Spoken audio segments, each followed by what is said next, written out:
Welcome back नाजरीन। सबीना, अभी हम नेशनल प्रेस क्लब के बाहर मौजूद थे, नादिर साहब भी वहाँ पर थे, कुछ और भी हमारी कम्युनिटी के लोग वहाँ पर मौजूद थे। वहाँ पर एक सीनियर साफी है, मैं नाम हम क्या लूँ, वो मुझे कह रहे हो यार तुझे एवें रौला पाया सारे आने वह सोशल मीडिया लिए आया है, ਤੁਹਾਨੂੰ किसी ने कुछ नहीं कहना।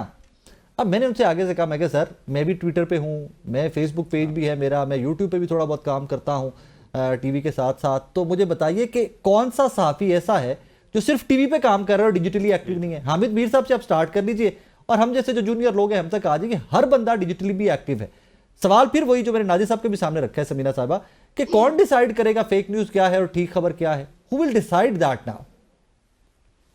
मजे की बात यह है कि ये तो हुकूमत खुद भी नहीं डिसाइड कर सकती, क्योंकि इनका भी एक वजीर कुछ कह रहा होता है, दूसरा वजीर कुछ और कह रहा होता है। अब आपको मैं मिसालें देने लगूं तो बहुत सारी मिसालें हैं कि एक वजीर कह रहा होगा कि गोली आज ना आप दोनों ने मेरी गुजारिश पे बेनजीर शाह साहब ने एक थ्रेड किया हुआ है, आपने वो पढ़ना है, वो उन्होंने सारा फेक न्यूज़ के ऊपर एक थ्रेड किया हुआ है। बहुत मिल जाएंगे आपको कि वो एक वजीर कुछ कह रहा है और दूसरा वजीर उसी इवेंट के बारे में कुछ और कह रहा है, तो ये खुद नहीं डिसाइड कर सकते कि फेक न्यूज़ क्या है जी। तो बेसिकली मैं तो समझती हूँ कि ज्यादा जो फेक न्यूज आई हैं वो हुकूमती हलकों से ज्यादा आपको फेक न्यूज नजर आती हैं। बाकी जो ये एनोनिमस से अकाउंट होते हैं वो जरूर फेक न्यूज फैलाते हैं, वो बाजुकात बहुत हद से ज्यादा गिरी हुई ट्वीट्स भी करते हैं, या अगर व्लॉग्स पे भी बाजुकात बड़े ही गुमराह किस्म की बातें की जाती हैं, तो वो भी चीजें ठीक है अपनी जगह, उनका तदारुक भी होना चाहिए, मैं कोई इस बात के खिलाफ नहीं हूँ।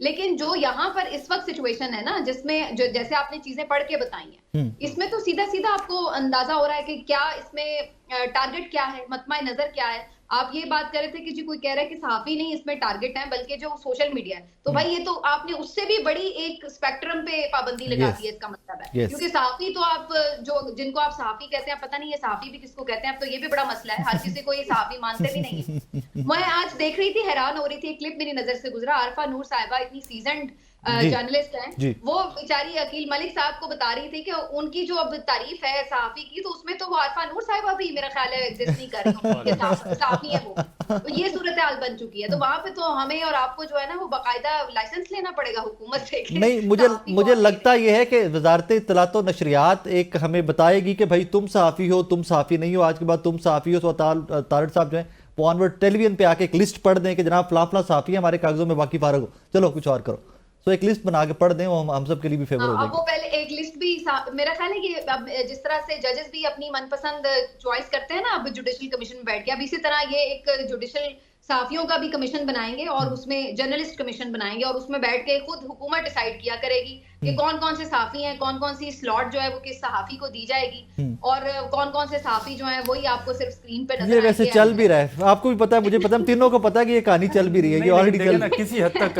अगर फेक न्यूज के देखें, फेक न्यूज को ना आप डिफेंड कर रहे हैं ना मैं डिफेंड कर रहा हूं, ठीक है ना, कोई डिफेंड नहीं कर रहा, लेकिन ये देखें कि फेक न्यूज का जिम्मेदार है कौन? खुद हुकूमत है। आप 26 नवंबर की सिर्फ एक मिसाल अपने सामने रखें कि वजीर इत्तलात साहब ने क्या कहा कि कोई गोली नहीं चली, साहब ने क्या कहा, बाकियों ने कहा कि गोली चली है लेकिन उस साइड से चली है, फिर इन्होंने कहा कि कोई बंदा नहीं मरा, फिर कहा गया कि नहीं इतने बंदे मरे, इतने बंदे नहीं मरे। अब उसमें हुआ क्या कि हुकूमत ने नेशनल मीडिया को उस कवरेज से रोक दिया जी। तो ट्वीट्स कहां से हुए? जो कारकुनान थे उन्होंने ट्वीट किए, किसी ने कहा 100 मर गए, किसी ने कहा मेरे सामने बंदा मरा, मेरे सामने गोली लगी। तो बात यह है कि जब आप सहाफियों को काम करने से रोकेंगे, आप उस वक्त अगर सहाफियों को छोड़ते तो वो पोलीक्लिनिक भी चले जाते, वो पिम्स भी चले जाते, वो फुटेजेस भी दिखाते, वो आपको डेटा भी दिखाते। तो आपने सहाफियों को रोका और सहाफियों को काम से रोकने की वजह से ही फेक न्यूज ने जन्म लिया। तो हम नहीं है रिस्पॉन्सिबल फेक न्यूज के, आपने ही उसको जन्म दिया है, आप ही उसको आगे भी बढ़ा रहे हैं। मैं नादिर साहब इसमें ऐड करना चाहूंगा, एक जो भी फेक न्यूज का ट्विटर हैंडल आप देखेंगे ना किसी सियासी जमात से उनका कोई ना कोई एफिलिएशन जरूर निकलेगी, हर सियासी जमात से। ये नहीं कह रहा कि मैं पीएमएलएन है, पीटीआई है, पीपल्स पार्टी है, जो कोई भी फेक न्यूज पैडलर होगा वो नैरेटिव बिल्डिंग में किसी ना किसी सियासी जमात को डैमेज कर रहा होगा, किसी ना किसी सियासी जमात को फेवर कर रहा होगा। अभी रिसेंटली मैंने कुछ शो में भी डिस्कस किया था थोड़ा सा एक सेगमेंट, जस्टिस मुसर्रत हलाली साहिबा को लेकर 2 ट्विटर हैंडल थे, उन्होंने कोई उनकी फेक ऑडियो बना के वो वाइडली इतनी डिस्कस थी, मैं उसके ऊपर व्यूज देख रहा था, एक ट्वीट के ऊपर भी 7 लाख लोगों के व्यूज थे, 7 लाख लोगों तक वो फेक न्यूज पहुंची थी। और वहां पर अब मुसर्रत हिलाली साहिबा बेचारी आकर खुद तो रिफ्यूट नहीं कर सकती थी कि मेरी ऑडियो नहीं है, वो मिशाल यूसुफजई साहिबा के साथ फेक ऑडियो बनाई गई थी, वहां पर गवर्नमेंट को इंटरवीन करना चाहिए, वी सपोर्ट दैट, लेकिन क्लैरिटी तो ले आइए ना। सबीना साहब, मुझे एक चीज पे आज बड़ा प्रॉब्लम हो रहा था कि हम बार बार नादिर से भी बात कर रहे हैं कि हमारे साथियों को भी ऑन बोर्ड नहीं लिया, साथियों ने कोई शोर भी नहीं मचाया सच, वैसे राजेश साहब, इस पे मैं आपकी तरफ भी आ रहा हूँ समीना साहब के बाद, अगर ऑन बोर्ड ले भी लेते सहाफियों को कि जी बैठे हमारे साथ, बताएं हमें इसमें पैमरा जो है, पीका एक्ट जो है, इसमें हमें तरमीम करनी है, हेल्प करें हमारे कौन से सहाफी थे जो लगता है आपको इस काबिल थे कि इतने पढ़े लिखे या इतना ग्रिप रखते थे डिजिटल मीडिया की पॉलिसीज को, समझते थे कि जो ऐड कर सकते थे वैल्यू कि यार ये कर लो? Sameena, I am asking you. अच्छा, नहीं, आपकी बात सही है राय साकिब। अगर ऑन बोर्ड लेते तो कुछ ना कुछ चीजें सामने आती हैं, कोई ना कोई जब ब्रेन्स बैठते हैं तो जाहिर है वो कुछ बेहतर सूरत हाल निकालते हैं। ऐसा तो नहीं है कि बिल्कुल सारे कुन जहन बैठे हुए हैं और किसी को कुछ नहीं पता है। लेकिन असल में प्रॉब्लम पता है क्या है? प्रॉब्लम फिर वहीं आ जाके रुकता है राय साकिब की नीयत क्या है, आपका एम क्या है।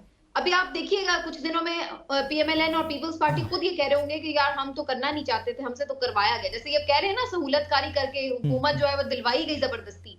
तो ये बाद में आहिस्ता आहिस्ता हर चीज से जब हाथ झाड़ेंगे ना कि जी हमसे करवाया गया, हाँ। तो बेसिकली ये माखिज एक ही है। ये आपको याद होगा पीटीआई के दौर में भी आया था, और फिर उसके बाद वो वापस लिया गया था। तो उस वक्त भी माखिज एक ही होता है हमेशा। लेकिन आगे जो आपके करने वाले होते हैं उस वक्त तो बड़े बढ़ चढ़कर होशियारी से कर रहे होते हैं, अपना नंबर भी बनाने की कोशिश कर रहे होते हैं, और बाद में फिर वही चीजें जब पलट के इनके ऊपर आती हैं तो फिर ये कहते हैं कि जनाब हमसे तो करवाया गया, हम तो खुद नहीं थे। आला कानून करार दिया था, अब वही पीपल्स पार्टी है, वही शहबाज शरीफ साहब हैं, और ये कानून जो है वो आपके सामने। पता है इसमें सबसे बड़ा प्रॉब्लम क्या है? आज शहरी रहमान साहब की स्टेटमेंट आप दोनों की नजर से भी गुजरी होगी कि हम इसमें मजीद तरामीम लेके आएंगे। यार आप लोग के सामने हो रहा है, आप हर जुर्म में शरीक हो। Peoples Party is part of the government, आपके वोटों से शहबाज शरीफ साहब वज़ीर-ए-आज़म बने हुए हैं। हर चीज हो रही होती है, फेंक दे पीएमएलएन के ऊपर, पीपल्स पार्टी को एंड में कह रहे थे जी हम आपके साथ। इसमें ऐड कर दूं जो अभी आप बात कर रहे थे ना कि कोई देखिए बहुत हमारे बड़े बड़े नाम हैं और बड़े ऐसे जर्नलिस्ट हैं जिनके ऊपर किसी को एतराज भी नहीं है। मजहर अब्बास साहब हैं, उन्होंने ये आपको पता है कि जो सहाफती तंजीमें हैं उसके लिए भी काम किया हुआ है, इतनी उनकी एक्सपीरियंस है, और वो एक ऐसे जर्नलिस्ट हैं जिनके ऊपर मेरा नहीं ख्याल है कि कोई ये एतराज करेगा कि वो कोई बायस्ड बात करते हैं या कोई पार्टी के साथ उनकी एफिलिएशन है किसी हवाले से, और वो इन चीजों को समझते हैं, कानून को भी, आइन को भी। तो आप इस तरह के नाम ले सकते हैं, ऐसे कोई आपको और कई नाम मिल सकते हैं जिनको आप बिठाकर और ये इसके ऊपर बात कर सकते हैं, अगर आप सही मानों में सिर्फ फेक न्यूज के तदारुक के लिए कोई काम करना चाहें।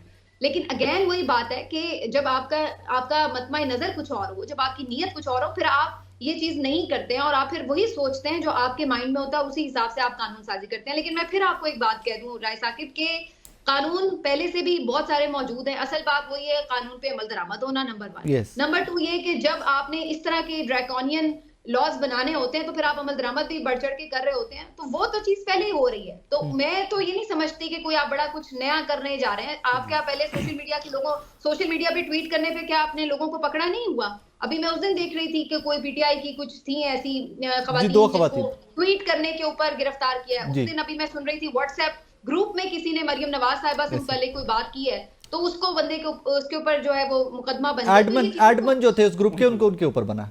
लिहाजा अगर आप भी एडमिन हैं किसी ग्रुप के तो खुद से वो इस्तीफा दे दे, एडमिनशिप से इस्तीफा दे दे। इमरान रियाज है, उनके खिलाफ एफआईए के जो वो एडिशनल डायरेक्टर हैं उस दिन बड़ी गुस्से पे भरी प्रेस कॉन्फ्रेंस कर रहे थे, तो वो आप सुन लें वो किस बात पे की हुई है, वही अकाउंट्स के ऊपर की हुई है। तो चीजें तो आप ऑलरेडी कर रहे थे, कौन सा आपने नहीं की हुई। Thank you Samina, last question. Thank you for your time. I know कि आपकी नेक्स्ट रिकॉर्डिंग भी है। Thank you for your time. Nazir साहब, एक लास्ट क्वेश्चन मुझे जाते जाते, पहले हाई कोर्ट में अपील की जा सकती थी, अब सुप्रीम कोर्ट क्यों?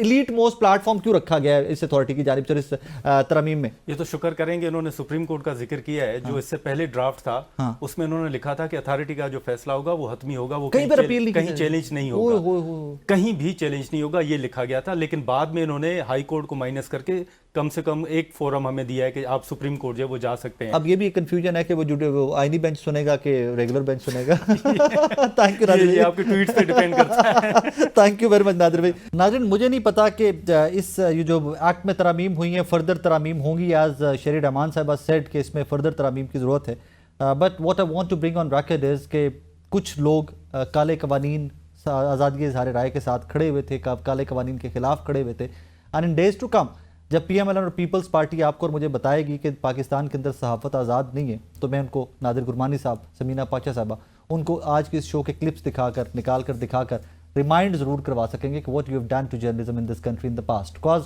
वक्त बदलेगा। आज पीएमएलएन हुकूमत में है, पीपल्स पार्टी के वोटों से वज़ीर आज़म है शहबाज शरीफ साहब, इन डेज टू कम कोई और वज़ीर आज़म होगा, तो तब ये अपोजिशन में जब होंगे तब इनको आज़ादी इज़हार राय ज़रूर याद आएगी। अपना बहुत सारा ख्याल रखिएगा, तो हमें याद रखिएगा। अल्लाह हाफ़िज़।